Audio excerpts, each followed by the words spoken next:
Judges chapter 16.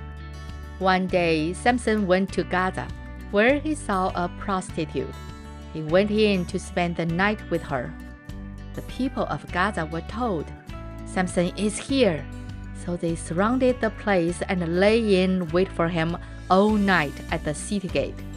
They made no move during the night, saying, "At dawn we'll kill him." But Samson lay there only until the middle of the night. Then he got up and took hold of the doors of the city gate, together with the 2 posts, and tore them loose, bar and all. He lifted to his shoulders and carried them to the top of the hill that faces Hebron. Some time later, he fell in love with a woman in the valley of Surek, whose name was Delilah. The rulers of the Philistines went to her and said, "See if you can lure him into showing you the secret of his great strength and how we can overpower him, so we may tie him up and subdue him. Each one of us will give you 1,100 shekels of silver." So Delilah said to Samson, "Tell me the secret of your great strength and how you can be tied up and subdued." Samson answered her, "If anyone ties me with 7 fresh thongs that have not been dried, I will become as weak as any other man." Then the rulers of the Philistines brought her 7 fresh thongs that had not been dried, and she tied him with them. With men hidden in the room, she called to him, "Samson, the Philistines are upon you."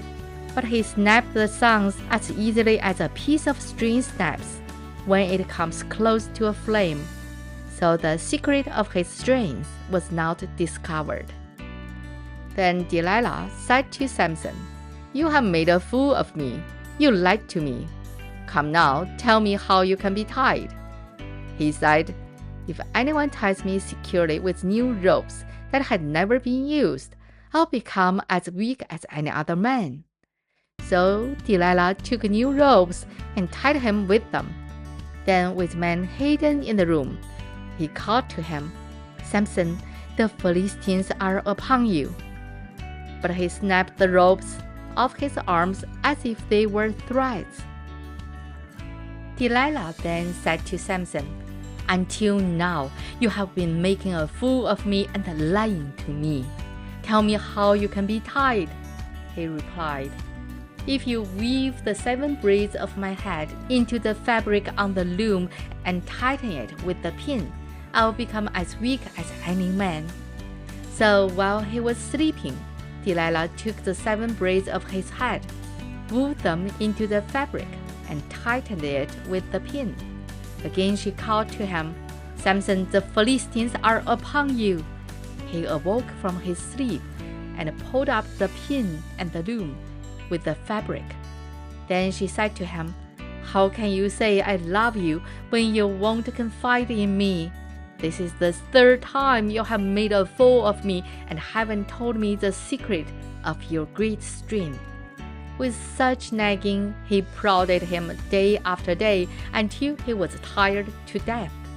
So he told her everything.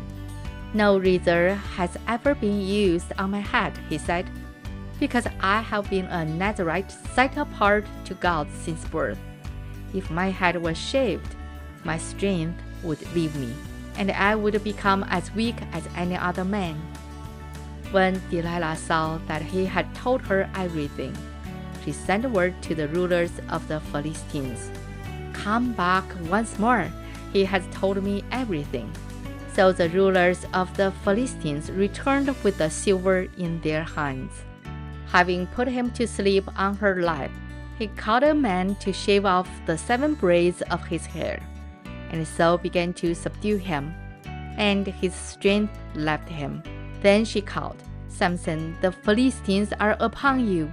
He awoke from his sleep and thought, "I will go out as before and shake myself free."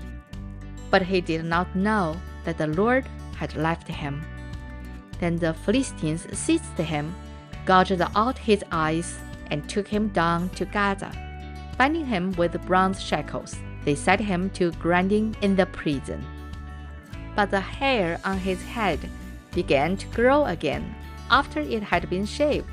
Now the rulers of the Philistines assembled to offer a great sacrifice to Dagon, their god, to celebrate, saying, "Our God has delivered Samson, our enemy, into our hands." When the people saw him, they praised their God, saying, "Our God has delivered our enemy into our hands, the one who laid waste our land and multiplied our slain." While they were in high spirits, they shouted, "Bring out Samson to entertain us." So they called Samson out of the prison, and he performed for them. When they stood him among the pillars, Samson said to the servant who held his hand, "Put me where I can feel the pillars that support the temple, so that I may lean against them."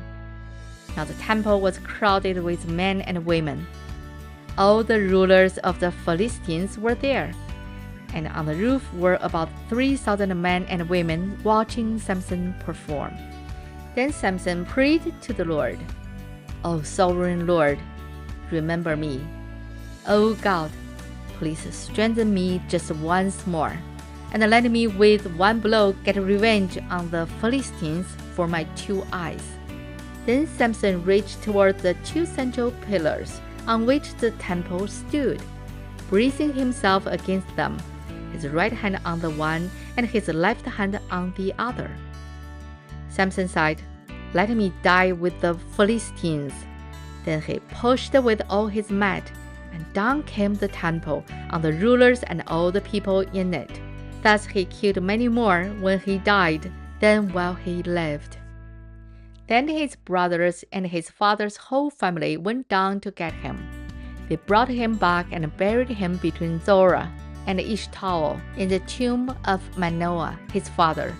He had led Israel 20 years. This is the end of Judges chapter 16. 神的话语要昼夜思想，与恩读经频道期待与您下次再见。